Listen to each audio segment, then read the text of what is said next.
Hey, welcome to the ExistAnew.com podcast. This is Aaron, here with Bo. Yep. We are actually on the road today at the philosophy department at the University of Southern Maine. In the conference room. It's in the conference room, yeah, it's pretty cool. It's a nice little setting. We got a nice view. Yeah, overlooking the street. It's pretty nice. Yeah. But we're happy to have a guest here with us today. We're here with professor of philosophy here, Jason Reed, and he's agreed to come on, and we really appreciate his time. I think we've got some really interesting stuff to talk about today, namely, work. We haven't been able to get into this topic, although it's been sort of an underlying theme in all of the stuff that we write about and Exist Anew. So we're really happy to have someone here that can kind of talk about this, the dilemma that we call work on a variety of levels. Yeah, and let me just interject really quick. We've had different podcast guests in the past, obviously, and we've kind of been heavy on the nutrition piece, and a big part of what we do is philosophy. So it's a pleasure actually to have Professor Jason Reed on, so we can actually set us straight about some philosophical ideas. So it's great to have him on, so we can start to go in another direction and keep things well rounded. Mm-hmm. So Professor Reed, who I'll turn it over to him in just a moment, but he's been a professor here at the University of Southern Maine for a number of years. He's also an author, and he's currently working on a book, and we'll kind of touch base with him about that in a moment. But he's also the author of a blog called unemployednegativity.com. So definitely check that out. I've had a chance to check out some of the articles recently. It's really interesting, provocative stuff. So definitely take a look at that. So I'm going to turn it over to Professor Jason Reed right now and just have him kind of, why don't you tell us a little bit about how long you've been teaching here at USM and the book project that you're working on right now. If you can hear a little bit about that, that'd be great. Sure, thanks. Thanks for having me. I've been here more or less since 2001, actually. And I taught for a year at Colby, but pretty much since 2001, I've been here at University of Southern Maine.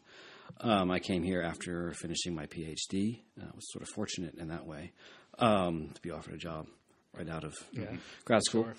Sure. And this is the book I'm working on and hoping to finish this summer. I'm hoping to finish in general. Hoping to finish this summer soon. Was a second book. The first one was really just my dissertation, sort of polished and cleaned up for a more general audience. And the book, the title of which is Relations of Production, Trans-Individuality Between Economics and Politics. And basically the thing I'm really interested in the book is the relationship, I guess, between the individual and collectivity, or the individual and society, and looking at it in two different ways. One is a very general sort of philosophical question, in which I'm trying to avoid what I see as a kind of chicken and egg problem in social and political philosophy, where you either start with the individual, and then you try to understand what sort of actions, decisions, ideas would individuals have for them to be able to create things like social institutions, social structures, etc.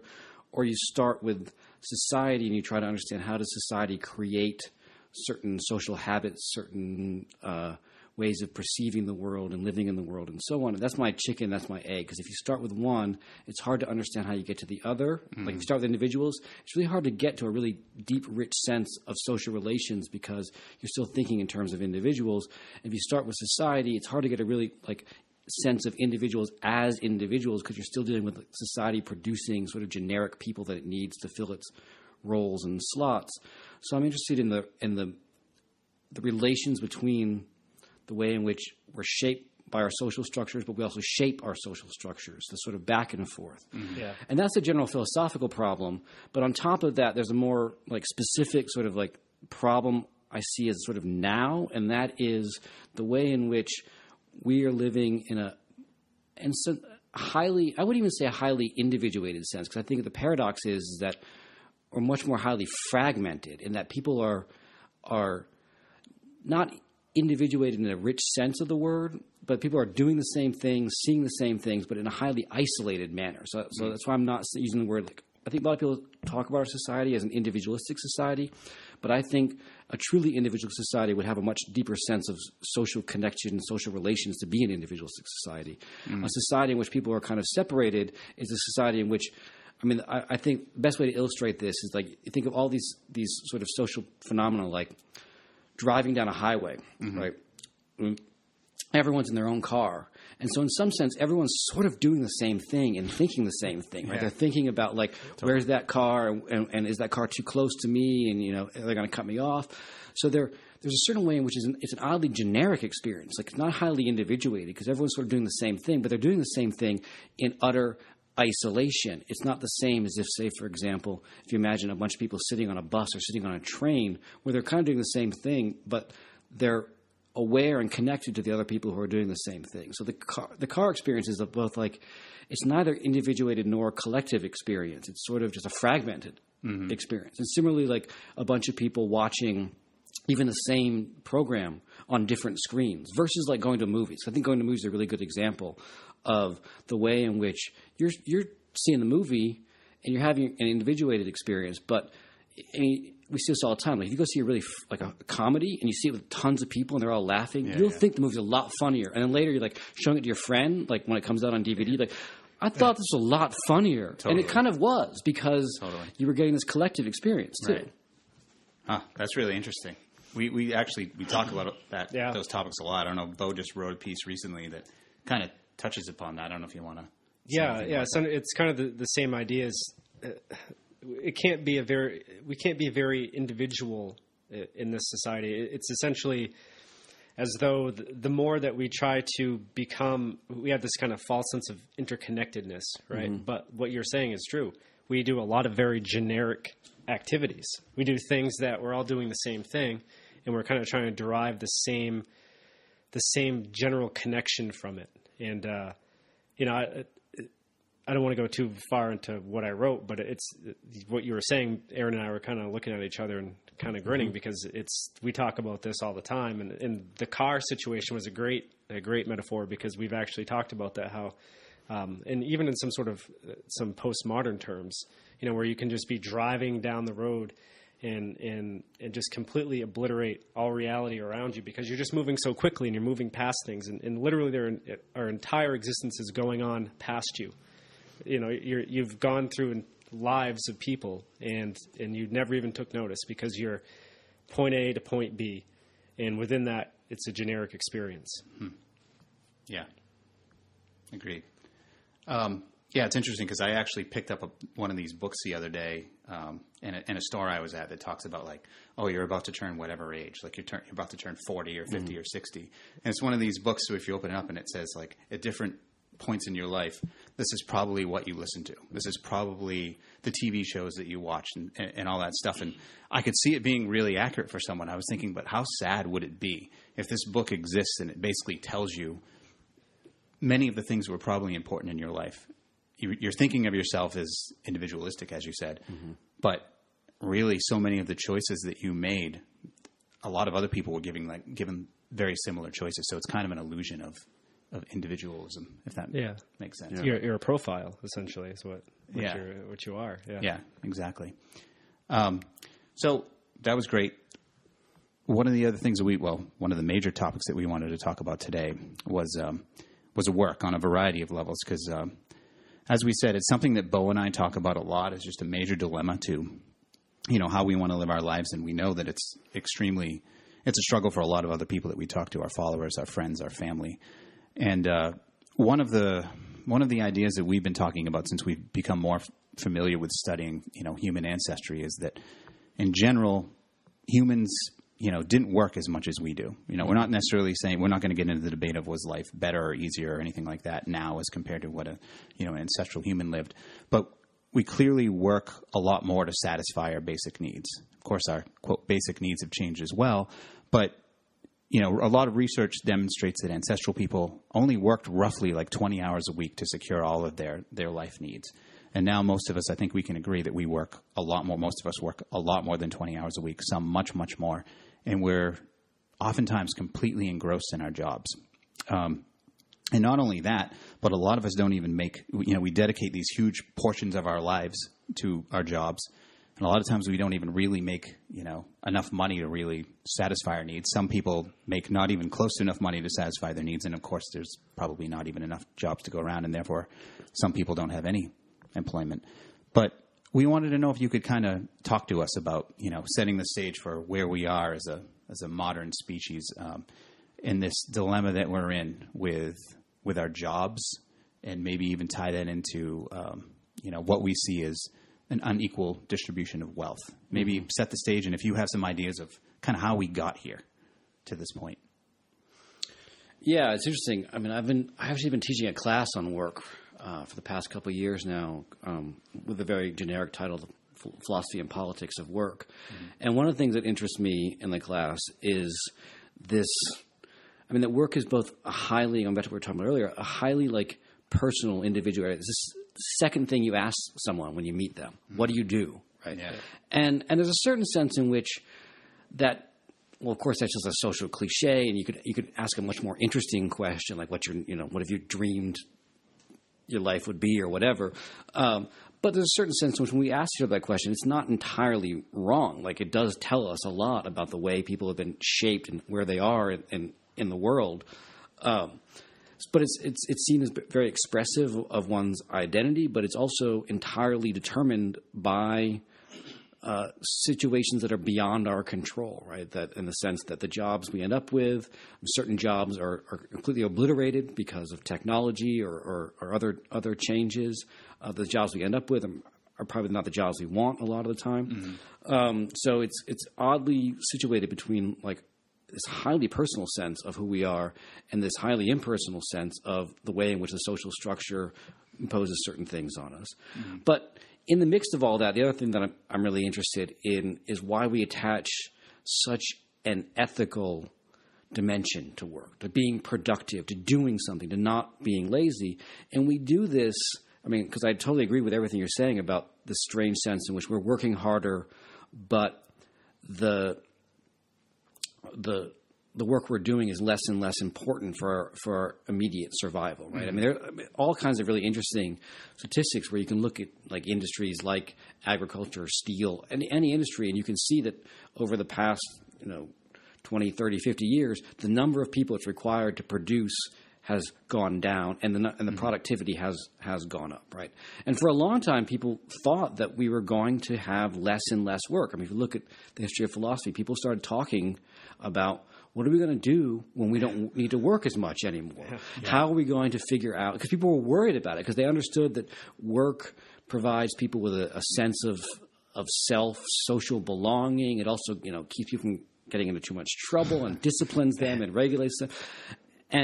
And there's a sense of what is post-work society going to look like? That was a serious question for a long time, and that question has completely disappeared. And it's not because anything has changed at the level of what people were looking at then. They were looking at the technological transformations. They were looking at the fact that people were being able to produce more with less effort. None of that has changed, right? Mm-hmm. In fact, it's only increased. Yet it's harder and harder to talk about post-work or less work, and people connect. And the weird thing is, I think people connect the idea of doing work with the idea of they don't want to be dependent upon others. They want to do their part, when what they're doing might be, processing forms in some office somewhere, right? Mm-hmm. It might be something entirely generated by the system, and not necessary in any real sense of the word. Totally. And so I think, one of the questions is, how do we get back to asking that question of working less? Because I think it is a serious question. Most people, the weird thing about that is that most people, when you ask them, if you ask people, what would you rather be doing? People would say, I'll rather spend time with my family, and so on and so forth. It's not a radical idea in the sense, it's not an idea people don't already imagine or envision. It's just that people don't see the possibility of it. And you start talking about working less, and people start worrying about that we're going to starve, or that we're going to not have our necessities, when that is so far from the real matter. But is that a reality, though? Do you think that the average person could actually work less, even if they chose to? Someone with kids and mortgage and cars and no. I don't think it's a reality that can be arrived at individually. It's just a choice. I think that it is something that would require some kind of collective social political response, and that's what makes it difficult. I think people would have to organize around the idea of working less, and it's a hard thing. I mean, the paradox of the idea of working less, I think it's both what everyone secretly wants, but it's what everyone is afraid to admit they want. Yeah, I agree. Because no one wants to be seen as lazy, yes, non-productive, etc. Yet everyone secretly wants it. So we're caught in this weird bind that we all would like to work less, but no one wants to admit that they want to work less. Yeah. Yeah, we talk a lot about regaining some sort of context, and it seems that the further we get in, we move along, I guess you could say, into the future, we're losing that context more and more. It's almost to the fact now where we're kind of 3 layers deep of lost context. In the beginning, like you said, we were like, okay, we gotta build things. We gotta build this, this culture, this society, and what's going to happen down the road when everything's built. And then we have all this extra time. We were worried about not having, what's going to happen when we don't have enough work. Now we're kind of into the post-industrial, society where we're talking about, we've kind of lost that context now, where it's like, okay, hey, work hard, get ahead, get your family set, and then spend time with them. And now it's kind of like our work has become not only our vocation, but our avocation. You know what I mean? It's become a part of our personalities, as you were saying. I'm a hard worker. Hey, I grew up a hard worker. That's what people say. That's what they say a lot. So it's almost as though we're losing context on multiple levels now. First we lost the context of, hey, what do we need to supply our basic needs? Food, water, shelter.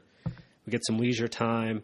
We get safety. Good. And then we just keep progressing. We just keep going beyond that point. And now it's not enough to meet those needs. Now you have to actually attain some sort of status. And then you have to continually build on that status. You have to defend that status. And that's kind of what I see as losing that second bit of context, and say, hey, when is enough enough? When is it okay to finally, as you said, work less? And people say, oh, when you retire. And now that age is just going on. And now we start to value people who are working into their 70s and 80s. Well, maybe not 80s, but working to their 70s. And I think it's sad, frankly, because I would always love to work less. But like Aaron said, it's becoming more and more difficult because everybody else is going so far forward. You're kind of like, oh, well, don't leave me behind, Yeah. So even within this context of work, even let's say, well, we do have to work. What do you, which we do? I mean, what's your take on the disparity of how, one person from, certain social economic status has to work to make a certain wage versus someone who, doesn't have to work a lot. So clearly from, what I've heard you say and read, you don't really think that it's a fair, it's not an even playing ground, so to speak. Do you want to comment on that at all? Like what you think about the issues there? In terms of how much people have to work? I mean, the strange thing about that is that, and this gets talked about a lot, is that we're not living in a society where one could say that the poor, the less well off, are working really hard, but they are, and the wealthy are like sort of sitting up in their mansions and whatever. The weird thing is that there does seem to be this, at least this culture, this idea of well, on the one hand, people who have money working ridiculous amounts and not even be able to enjoy their own supposed social status and so on. And I think it's because the kind of work that one is doing has changed not only quantitatively, taking up more time, but it's changed qualitatively in the sense that we see this sort of permeation of work into all aspects of society, in the sense that, like, this, this word that gets used a lot, like networking, right? Networking seems to be this idea that, like, at any given moment, you are kind of possibly on the clock because the next person you meet might be the next job you're going to take, right? So it kind of permeates your existence in such a way that you don't have this sort of old-fashioned kind of like punching the clock and suddenly you could change who you are and relax, but you have to come home and you have to log in or check, worry about how you appear online, worry about, how you appear in all circumstances. So there's a qualitative shift of the nature of work, kind of breakdown of the work-leisure distinction, which both I think has its positive and its negative dimensions. I mean, I think about this a lot from my own perspective as someone who enjoys what I do, but also tends to get caught up in a situation where everything I enjoy becomes a possible terrain of work. I mean, you mentioned my blog earlier. What is my blog? Is my blog leisure or is it work? Right. I don't know. I mean, to some extent it is leisure because I do it for fun. I enjoy it. And any of those pieces would have to be polished and worked up and have references put into before they become publishable and so on. But it does reflect the way in which in academia there's a thin line or no line between work and non-work. And that can be both. That can be – and the interesting thing about that can both be an ideal. That can both be like the best possible situation to be in and the worst possible situation to be in. And it's hard to draw the line around those things. Of course, there are other situations where people are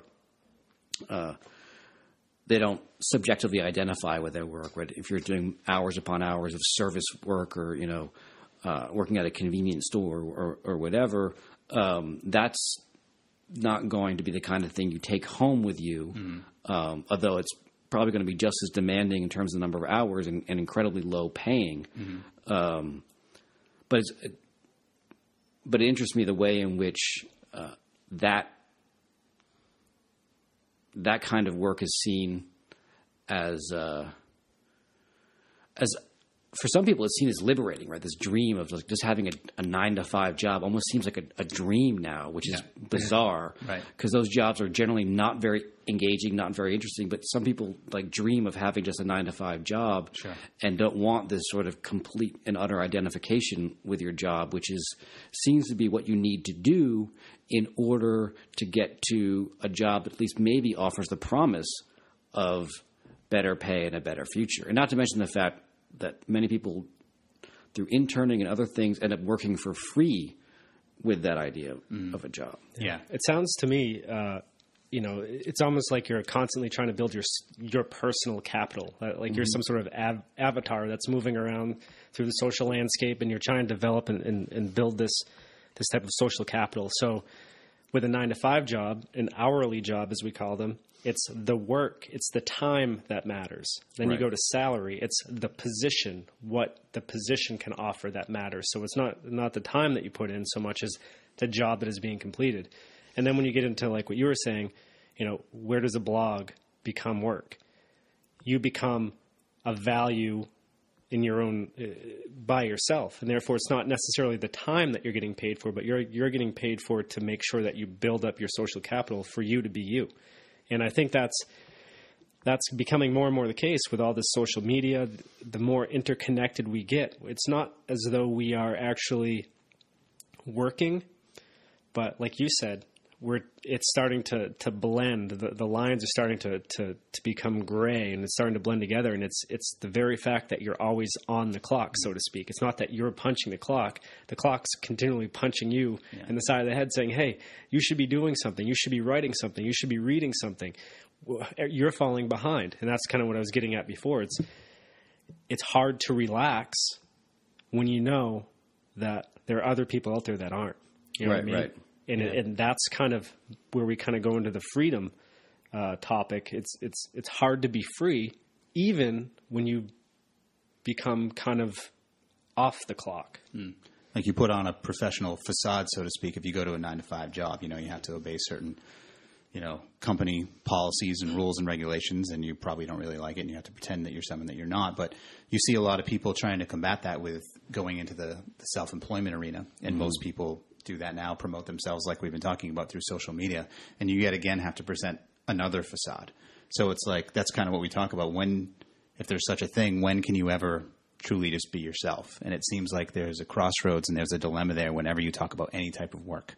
Right. Even if you're going into the self-employment arena, or even like, an online business. A lot of people do that because they're thinking, oh, this is a lot better than going to a regular job. But I think, as you've stated with your blog and maintaining your sort of persona, it's all kind of tied in. You always feel like you're kind of working. It's like assigning a monetary value to your essence. Yeah. It's almost more personal too. Because like when you work a 9-to-5 job, you get to just go home and whatever. That's what he was saying. That's why it's becoming more and more valuable to be able to just leave that part of your life behind you. You know what I mean? And just leave it there and then go home and you get to be free. Yeah. Yeah, totally. And it becomes very isolating and competitive, right? If you're trying to constantly, increase your capital, your brand then any relationship with another person is going to always be a competitive one. Yep. Because it's always going to be, what do they know? Who do they know? Mm-hmm. What are they doing? What can I borrow, appropriate? How can I see leverage in the situation? And there's no real possibility, or it's harder and harder to imagine the possibility of any kind of solidarity with other people, even other people who are in exactly the same situation as you. Yeah. Because you look at them and you think, what can I do better? Yep, what can I do to increase? And all these weird ways in which, what interests me, because you brought up the social media thing, is the weird way in which we're constantly working for what are weird, like, tokens. They're not even money. They're not even things we can use. Like tokens like followers on Twitter, hits, etc. And these things, we all have the fantasy that in some way maybe we can translate these things into something that has actual value, but they have no real value. Right. They can't, doesn't matter how many followers you have on Twitter or how many likes you get on Facebook, that can't buy you a cup of coffee. Right. So it can't really procure anything for you, but there's a certain sense in which we're constantly, I think, led to believe that the cash out moment is going to come. I think we hear these stories, and their stories exist. But there's always that story of the person who was able to transform their hobby or their thing they did, and suddenly, boom, someone saw it, and it's a book, or it's a it's a thing now, and it has this 15 minutes, and they cash out on this. But we're constantly given this fantasy of all this activity can at some point cash out, but it really is. It's like playing lottery, right? The number of people who are going to cash out versus the number of people who are playing is just it's a huge quantitative difference, and and no one really thinks. Some people do, but no one really thinks that playing the lottery is a winning strategy for your future. Yeah. Right? People think it's like a thing they want to fantasize. They want to buy a couple minutes of fantasizing about quitting their job, sure. but the things people are doing, like this constant sort of activity, has about as much of a chance of cashing out as a lottery does. Yet people invest in it much more, because the other thing about a lottery ticket is it only takes you a couple minutes to buy one. Right. Yeah. And do you think across the board with hard work in general, whether it be working on developing your social media status, an online business, self-employment business, or going to a quote unquote 9-to-5 job, are we living under the delusion that if we just work really hard at which one of those avenues that I just mentioned, that someday we just might win the lottery? Like, we might get rich and successful. We just have to work hard. Is that kind of an illusion in your mind? Well, it's interesting because, people will talk about the way in which, usually in these conversations, people start talking about the whole idea of the Protestant work ethic, and Max Weber and this Kathy Weeks, this great book came out a couple of years ago called The Problem with Work.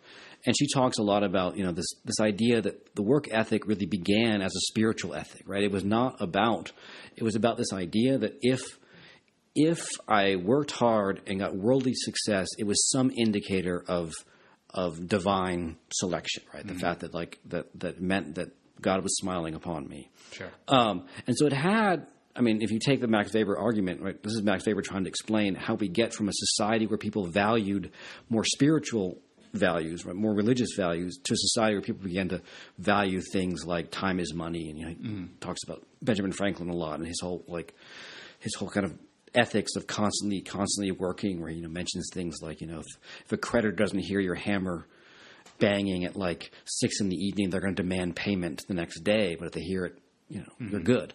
So how do you get from one to another? How do you get from a spiritual society to a more material society? And the kind of the middle term, the sort of transitional point for him is this idea of the spiritual value attached to work itself, right? The work itself becomes something you do not just to get you things, but to get you some sense of your belonging and your chosen nature in this world. Right. And to some extent, I feel like what we're living through now is, once again, a real disconnect between the amount of work one does and the value that's attached to it. Right? I mean, the hardest working people in this country are the people who are making minimum wage, if that. Right? This is one of those.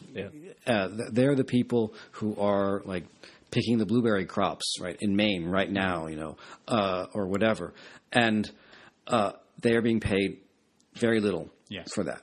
Yet somehow, despite that extreme disconnect, we still believe that if we work hard, we will somehow leap over this situation of being exploited and made to work and get to this chosen land of actually making money. But that is like winning the lottery. It's like a story that's told that we tell ourselves to make it possible. And I think it's interesting that, and this is why I was bringing up the whole religion thing. I think the strange thing I think we're living through right now is that I think people are more and more insistent about this idea of work when there are less and less jobs out there and there's less and less of a need of work. I mean, the work ethic has become kind of this like angry ghost that we're all trying to please, because in a situation where there are less jobs, there's less need for work, we all feel like we need to really work, improve ourselves through work. Yeah. I mean, do you think that this is it partly a product of there just plain being too many people? Well, I mean, there are too many people. It's okay. I mean, too many people for what, I guess is the question, or for whom, or by what, Yeah, I mean, if there's billions and billions of people in the world, are we basically subject to a system that just can't possibly provide enough jobs for the sheer amount of people that exist? So therefore, there's always going to be some people that just don't have access to a job. Right. I mean, the interesting thing, right, is that this is another one of these paradoxes or contradictions in the sense that we like to think about the idea that we are constantly improving and transforming and constantly making certain types of work no longer necessary. But we don't talk about the flip side. And there's this assumption that as soon as one type of work becomes unnecessary, that the people who are displaced from that will find some other kind of work, right? That will create new jobs. And this has been this sort of, fiction for a long time. Like, Adam Smith in The Wealth of Nations talks about how the division of labor makes people more creative. And he mentions this story of a young boy. It's a young boy because, there's pre-child labor laws, who has to pull this, he has to pull this lever again and again and again, attached to some kind of machine.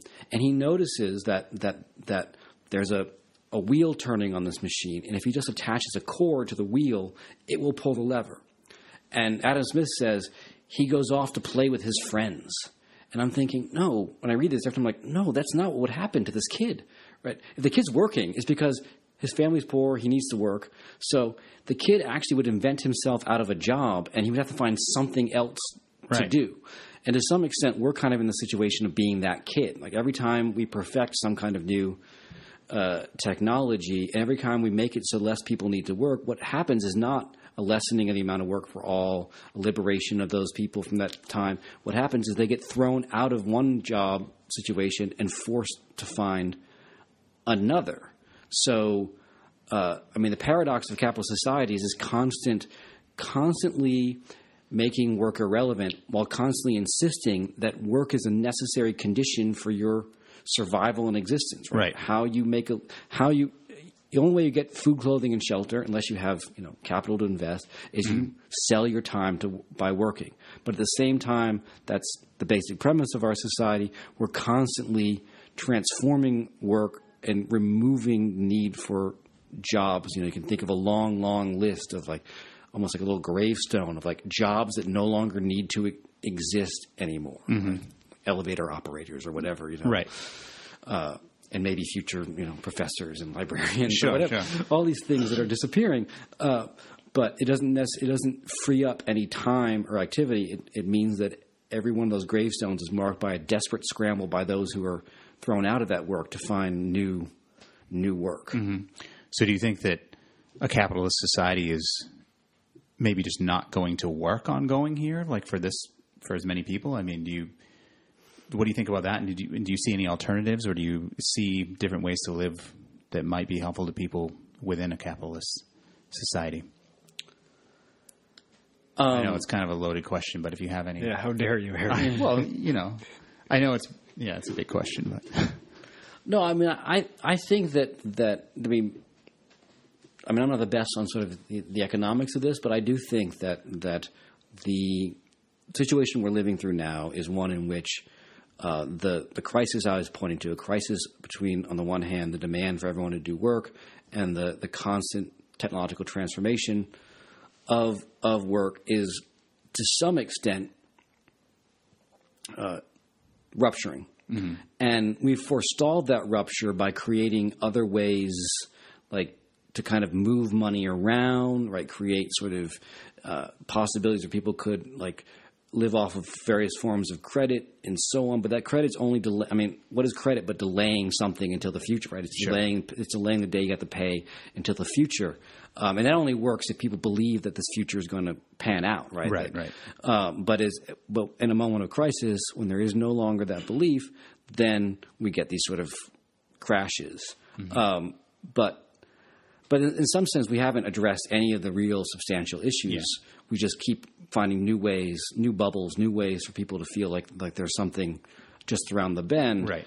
But I do think at some point those tactics of holding off the crisis are going to run out and exhaust themselves. Yeah. And at that point, we will see the real fundamental problem, and that is that this demand – and there's an upside to this problem too. Right? This demand to have people work when there's no work to be had.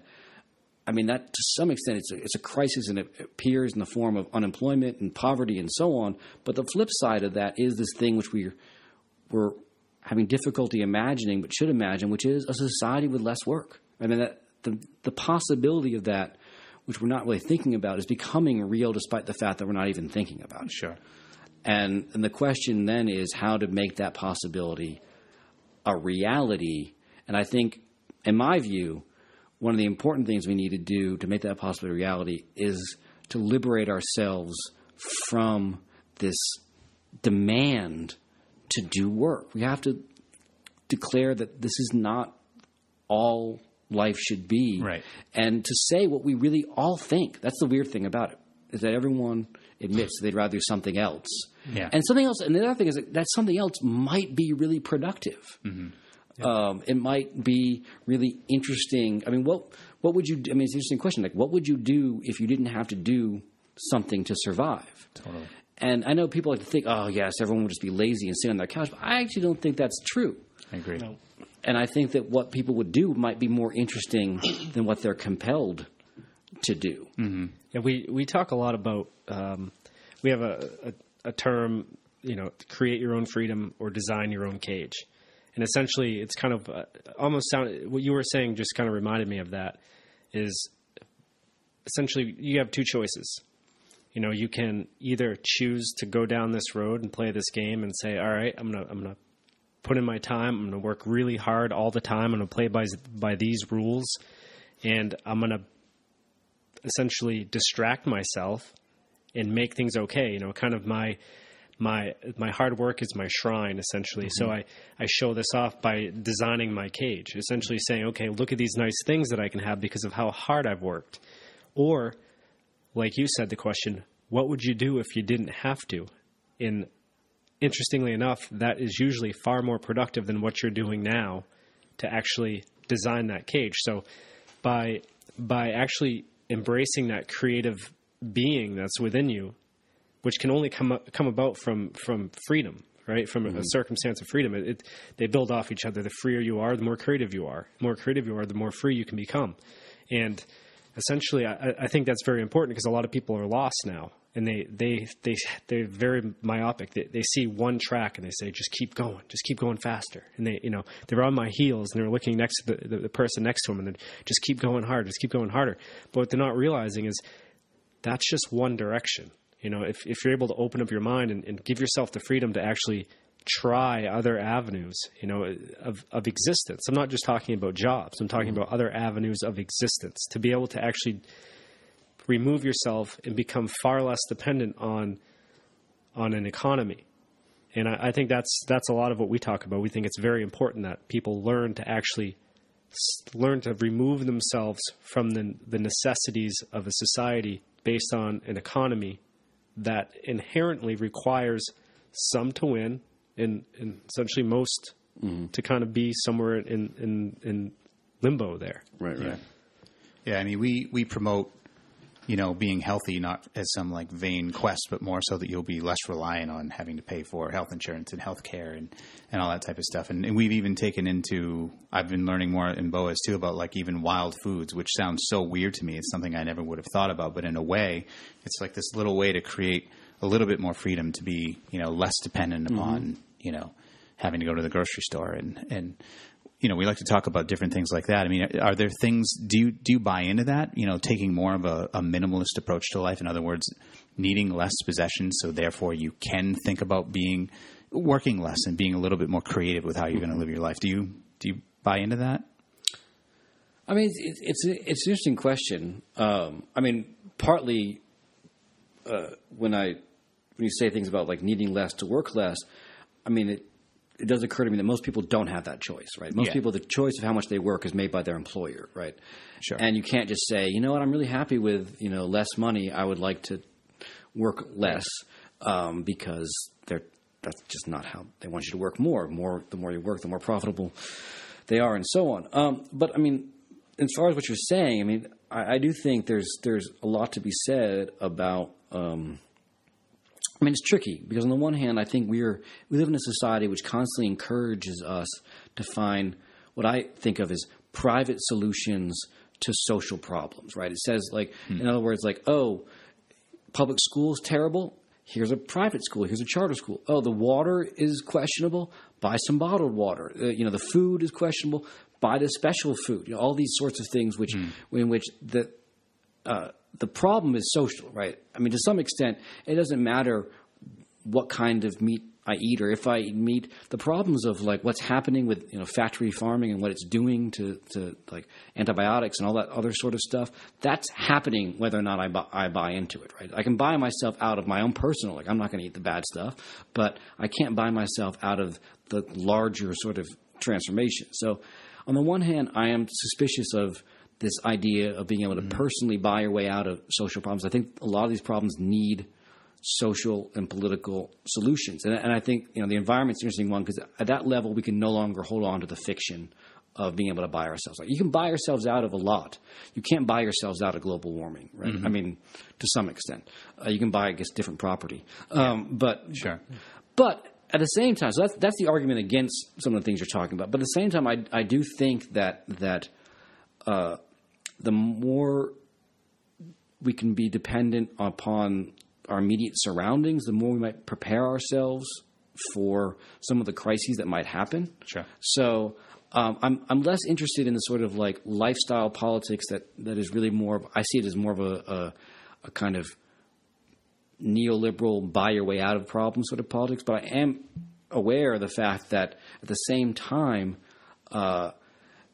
the more we can be sort of locally self-sufficient, the more possibilities we might have to, as these difficult years, and I do think there are difficult years ahead, the more they come, the more we can weather them. But in two senses. One is in the sense like it's good to have food because we need food to survive. Right. But it's also good to have connections with the people who are immediately around us. I mean, I think that the frightening sort of apocalyptic image for me is like a society with our levels of kind of isolation and alienation collapsing is a society where you're only going to get the most virulent and violent sort of responses to that. Yes. If everyone thinks their neighbor is a possible threat because they never even talk to the person, then you're going to see the worst case scenario. So I think in every situation, I'm always interested in both what people are doing sort of materially, like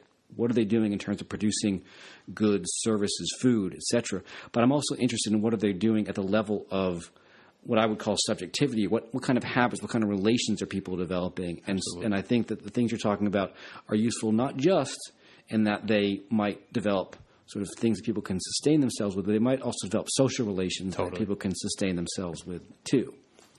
Yeah. Those are great points.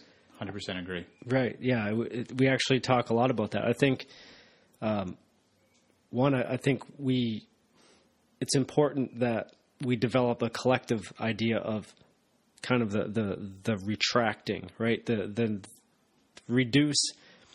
I think it's important that we all make it a point to reduce our need on the system, right? But at the same time, recognize that we have to still bounce and echo our ideas off the system so that they resonate with those around us. And that's kind of why we're doing this. So it's kind of why we do these podcasts, we write these posts, because I do think we owe it to each other to help each other out.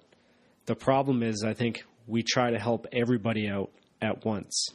And what I think is important is that we take care of our own, our small community. And people think now, what is that though? I don't have one. I don't have a tribe, right? I don't have this small community that surrounds me, because we're so plugged in that we are now in one large community.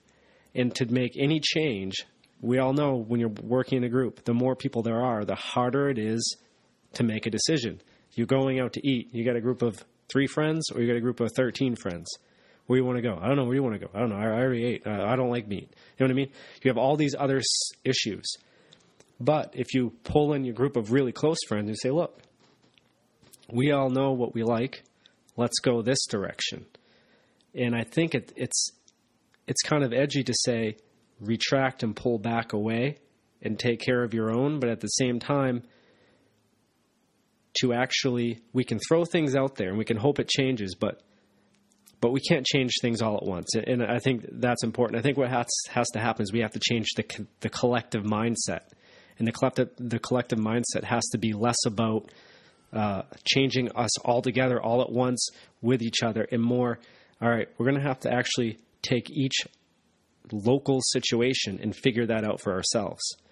And I don't know how to go about that. A lot of people ask me that. How do you go about that? I don't know.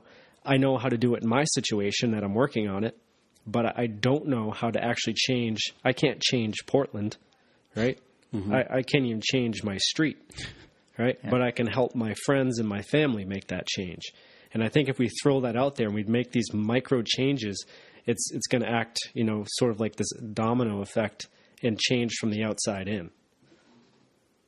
Do you see that as being something that's possible, or do you think we owe it to ourselves to actually keep playing the system and keep trying to steer the system in the right direction?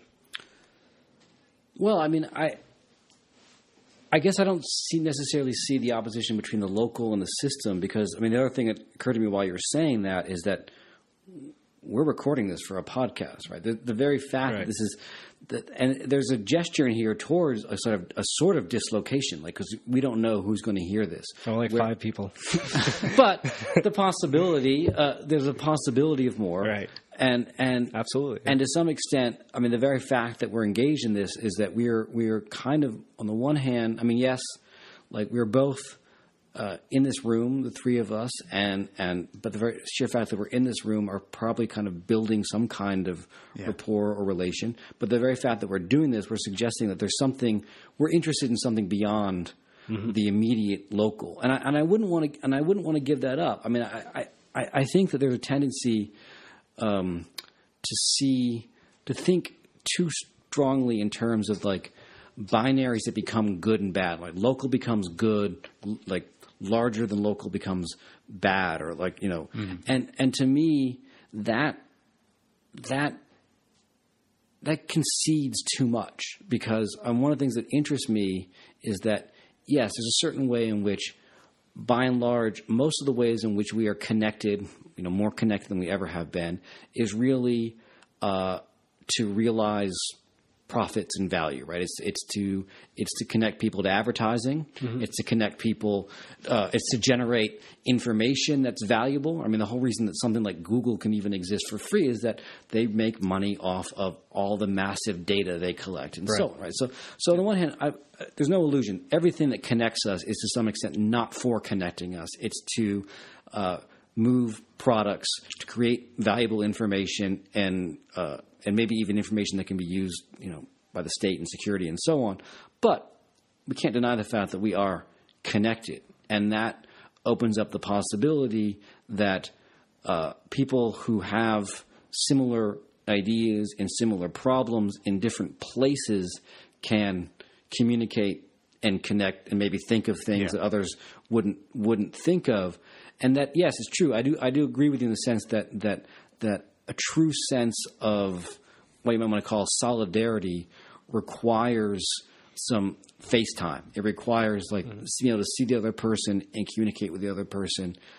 But at the same time, that's not to discount the other sort of thing that can happen with the more mediated or disconnected forms of communication. I mean, look at what's happened over the past couple of years in between Arab Spring and Occupy Wall Street. I think both those things were marked by, on the one hand, a real local, people are camping next to each other. They're really dependent upon each other in a really immediate way. But at the same time, they were also really dependent upon everyone doing those things was aware, oh my God, there's someone else doing this in some random other part of the world, other part of this globe even, and I feel a connection to those people, even if I don't know those people. Mm-hmm. But there's a sense in which, because it strengthens you to know that someone, because to go and be the one town where you're doing this thing is to, in some sense, feel like you're maybe crazy, you're isolated. But to know that someone else is doing it, and that many other people are doing it, can reinforce your own sense of your power and your capability. And I think that going back to what we were talking about in terms of individuality and stuff, that other people engage in the same process, I think, makes us all feel stronger in our own personal engagement in that process. Mm-hmm. Absolutely. We've been here for a while. If it's all right, I just want to leave you with just kind of one final thing to comment on. As a professor of philosophy, what's your take on philosophy's role in kind of dealing with some of these issues? I mean, is it kind of a forgotten subject, do you think, amongst most people? And do you think that what's its value moving forward? I mean, I don't know if it's forgotten. I do think that philosophy has, I think, been overburdened by its own position within the academy. It's become far too academic and specialized and disconnected from the sort of questions that people are asking in general. And I think that's terrible. I think it's a bad thing for philosophy. It's a bad thing for the world. And to some extent, I struggle against that on all fronts at all times, in the sense that, I mean, that's another rationale for why have something like a blog, is to expose this stuff publicly for free for anyone. Yes. But at the same time, and I say this, and I don't mean, I mean, I am a really big fan of rigor, of working through really difficult problems. I'm not saying that everything should be popularized and in comic book form, although comic books can help introduce certain concepts from time to time.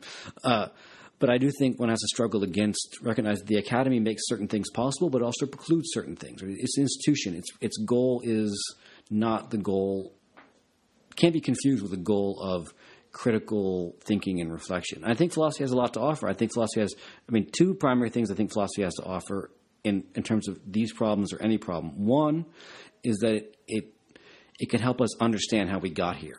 Right? We can talk about things like the Protestant work ethic and understand that there's a history to this idea of attaching a sort of spiritual value to work, and that it wasn't always true. Yeah. And that in previous societies, even within our own, we're not talking about, we could talk about Stone Age economics and radically different societies, but even within our own societies, there are alternatives, right? Even the ancient Greeks didn't say that work was valued. They thought that like leisure, because leisure like is when you get time to think about stuff and work stuff out. That's the valuable thing. Yep. So we can see how we got here.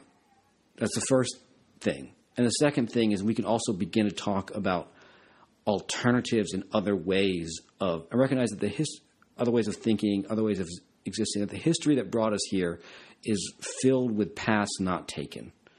And that we can think about like what some of those paths were and why we took this path, who did it serve, what kind of interest did it serve, and what are some of the possibilities we overlooked and might we want to revisit them in order to invent new possibilities in the future. I mean, those are two things I think philosophy does. It tells how we got here and can hopefully tell us. Though it's not the only thing that can tell us. It can't be separated from what's happening in politics, in art, in science and other spheres that can tell us other ways to live our lives. But philosophy can offer something within that as well, I believe. Yeah.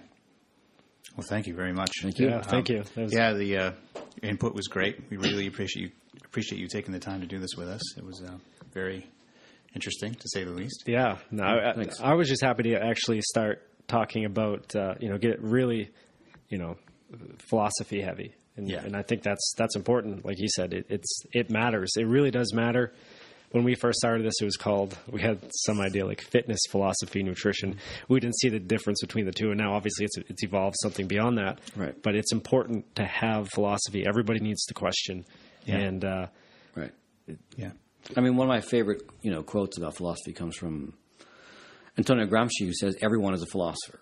Right. And what he means by that is that we all think about our place in the world. We think about what we can know. We think about what we're capable of doing. We all have these ideas.